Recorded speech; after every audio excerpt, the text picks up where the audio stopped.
2023 was undeniably one of the best years of video game releases that we have had in a very long time.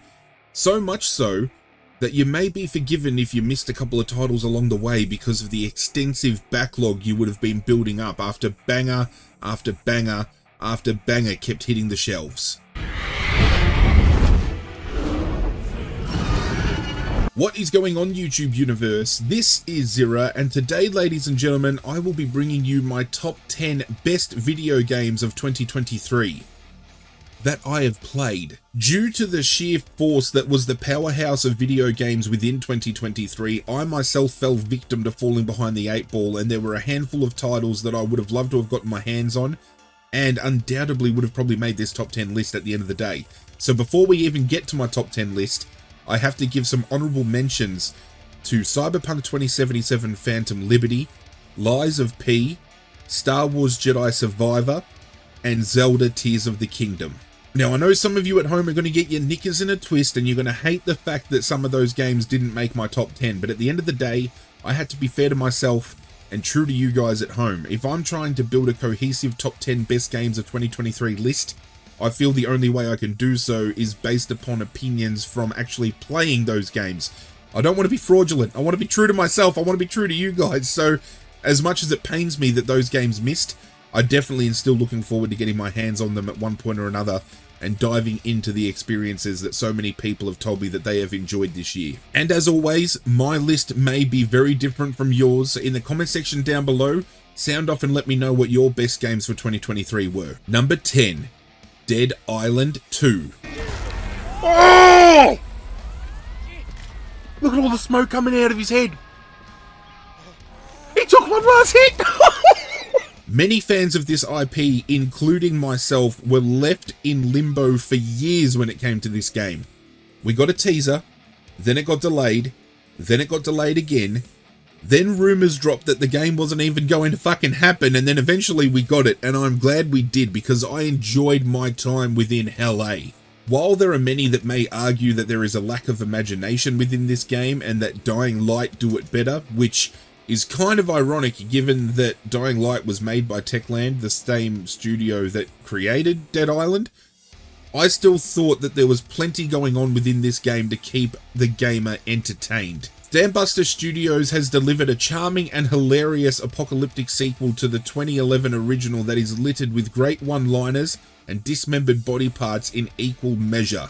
As well as the balls-to-the-wall silliness and considerable comedy chops, you have what is known as the flesh system, which was introduced into this game, and to be able to, in real time, break down zombie body parts, which might be morbid to some, really fucking excited myself. Like having the effects of fire, acid, hitting away at flesh, exposing bone, things that would actually happen in real life being procedurally generated within this game, made it feel so accomplished, at least in my eyes. Even though it might not do much in originality and break away from the mold of the original Dead Island or even Dying Light within the same horror subgenre, Dead Island 2 still competently executes on its over-the-top LA-based zombie parody and injects some much-needed Botox into a series that has been languishing for far too long. And hey, at the end of the day, being able to make Hollywood's red carpets even redder by applying generous helpings of gore and blood was laugh-out-loud funny and time genuinely well spent. Oh, fuck.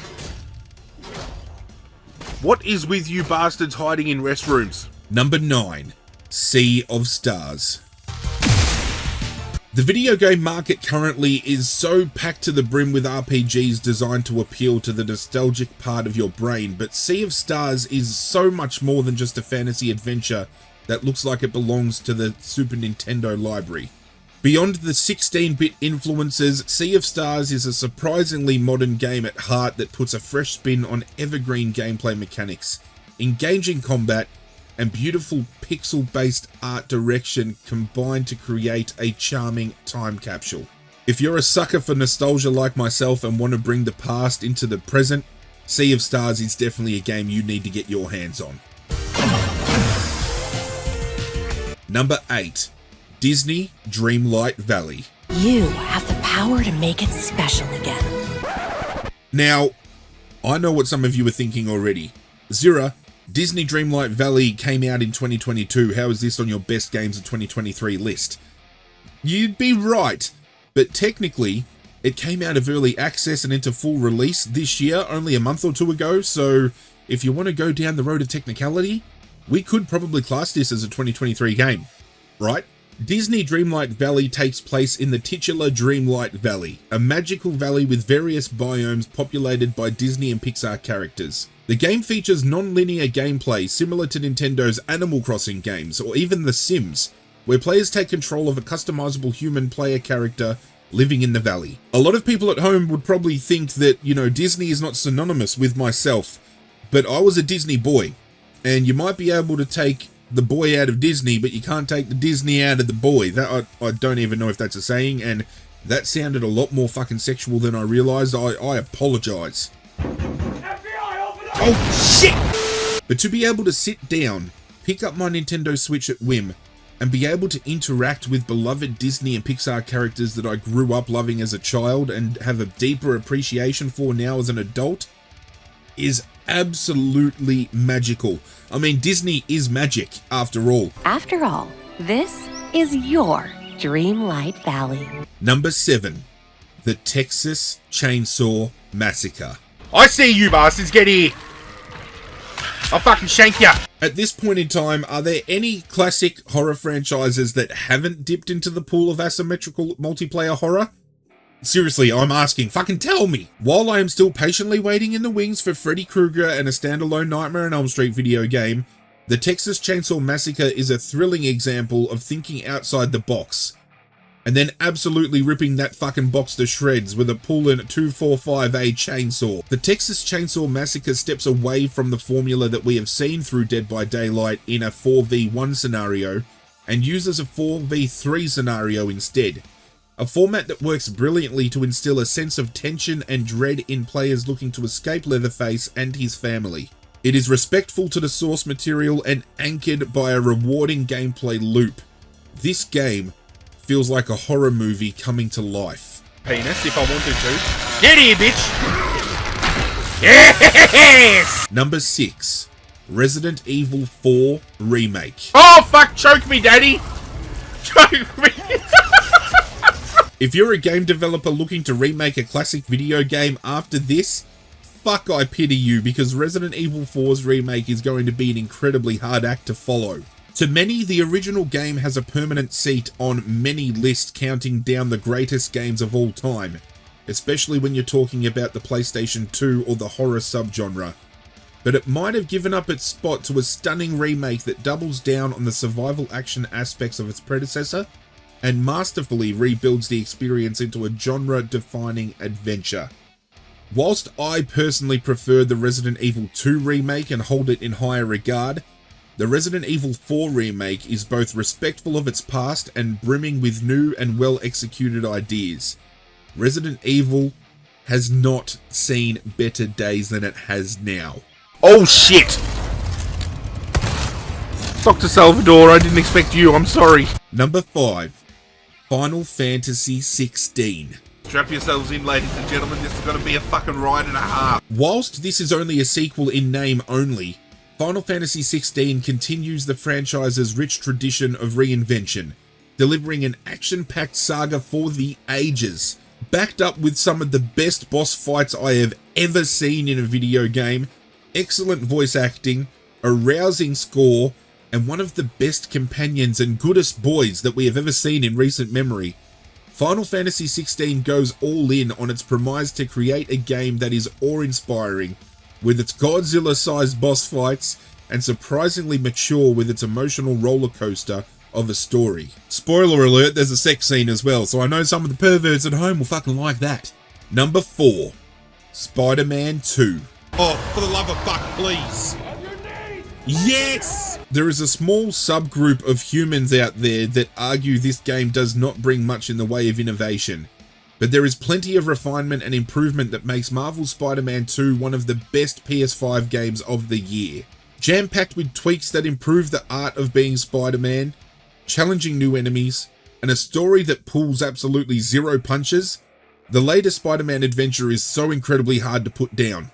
It's riveting to experience and a blast to play. Marvel's Spider-Man 2 is the definitive reimagining of comic books' greatest everyman heroes. Speaking of superheroes, Miles Morales and Peter Parker aren't the only two playable characters in this game, because we get to also play as Miles' friend Haley, who has a hearing impairment, turning disability into ability and seeing how she interprets the world around her through that fact, as well as being able to dive into the shoes of Venom himself. And I can tell you what, ladies and gentlemen, it has never felt so good to be bad. Number 3, Hogwarts Legacy.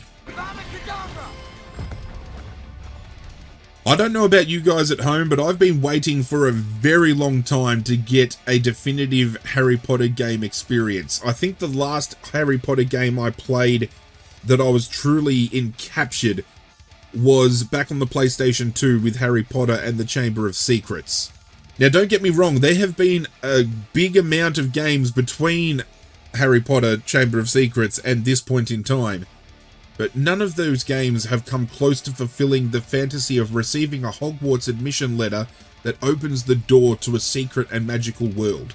With Hogwarts Legacy, we finally get a Harry Potter game that captures some of that magic. Its open world absolutely nails the vibe of Hogwarts School of Witchcraft and Wizardry. It has spellcasting combat that's stupefyingly good, the characters that inhabit it are charming and unforgettable, and it is positively brimming with countless diversions to soak up dozens of hours of your time. Don't even get me started on how many hours, because at the point of doing this video, I've put over 180 hours into Hogwarts Legacy this year, and I've got no shame. It may not be the most impressive technical achievement to some, and it is certainly cursed with a lack of enemy variety, especially the enemies that are calling people out for being transphobic for playing this game. Don't even get me fucking started. I got blacklisted for playing this on Twitter. But none of Hogwarts Legacy's issues can cast a descendo charm on this triumphant visit to the wizarding world. The travesty is that this game didn't get nominated for basically any awards, and I think that was out of fear of political correctness, or maybe the opposite of that, because of J.K. Rowling's comments and people worried about being labelled transphobic for playing the game, like many people said. As I mentioned, I got blacklisted on Twitter for posting about playing this game. I'm not going to dive into the politics. People that know me know the true me, know where I stand, know that I'm an ally. But it's just a shame that a game developing team that worked so hard on bringing such a magical experience to life has been oversighted by one woman's comments, and they're not going to get the reward for the effort that they have put in. It's a fucking shame. Number 2, Alan Wake 2. Wants to take me down here to the basement so he can pull my pants down and diddle me. That's what he wants to do. I'm not going to mince words. Alan Wake 2 is Remedy Entertainment's greatest game to date. It's no small feat for a developer which has produced all-time classics like Max Payne, Control, and the original Alan Wake, but this sequel builds on those successes to create a masterpiece of scares and storytelling. It boasts a killer combo of dual campaigns jumping between Alan Wake and Saga Anderson that complement one another, fan-pleasing story beats, and a fusion of multimedia ideas that propel the series headlong into survival thriller territory. Alan Wake 2 is an illuminating experience for the ages. And don't get me started on the musical theatre break in this game. I'm telling you right now, the fourth wall breaking and the meta-ness of this game is fucking incredible. Show me the champion of the night. I'll show you the herald of darkness. Number 1, Boulders Gate 3. Abomination. This is your end. Now, surprisingly, this game hasn't popped up on my channel this year as much as I would have loved to have played it or at least live streamed it, but I have put a lot of man hours into this game.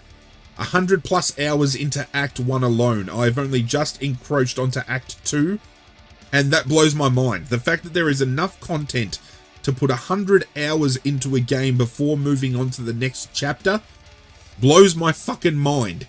Some of the most ambitious games around boast of giving their players an unparalleled level of freedom, but Boulders Gate 3 rolls a D20 on that concept and scores a critical hit with its execution.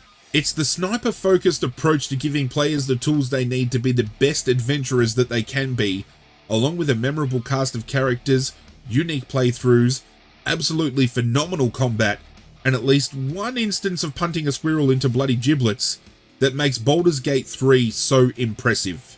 Not to mention, when it gets down to the nitty-gritty, I found out everybody apparently wants to have sex with me, which is a first. So hey, all comers this way, please. I'm open, I'm ready, I'm waiting. There it is, ladies and gentlemen. My top 10 best video games of 2023 that I have played. I'm not going to lie as well, this list was incredibly hard to put together. Not only because there were games I hadn't played that arguably would have made this list, but the games ranked from 10 to 1 could have easily shifted around, and, you know, games out of the top 5 could have moved into the top 5 and vice versa. I didn't really settle on this list right up until I started recording this video, and I still feel there could be some shifting going on. It's very rare that we're presented with a year of gaming where that can happen, whether, you know, a content creator is putting a list out, whether we're discussing it with friends, whether we're posting it on social media. You normally have a very shallow pool after you make your top 5. When it goes 6 to 10, you know, you're basically picking up the scraps. Whereas this year, it's so hard to make it, you know, a top 10 list without maybe leaving some of your favorite games out. It was a task, but we got there. As I mentioned at the top of the video, this list is obviously going to be different to your lists at home, so don't forget to let me know in the comment section down below what your favorite games were of 2023. Even feel free to make your own top 10 list. Do leave a like on the video if you enjoyed. If you missed the last video I uploaded, I covered my top 10 worst video games of 2023, so feel free to go check that out. And tomorrow, I'm doing something on the channel that I've never done before, so I'm very excited to cap out the year with this video. Stay tuned. But that's it from me, guys. I'm out of here, and as always, I will catch you guys next time. Hit subscribe, you bastard.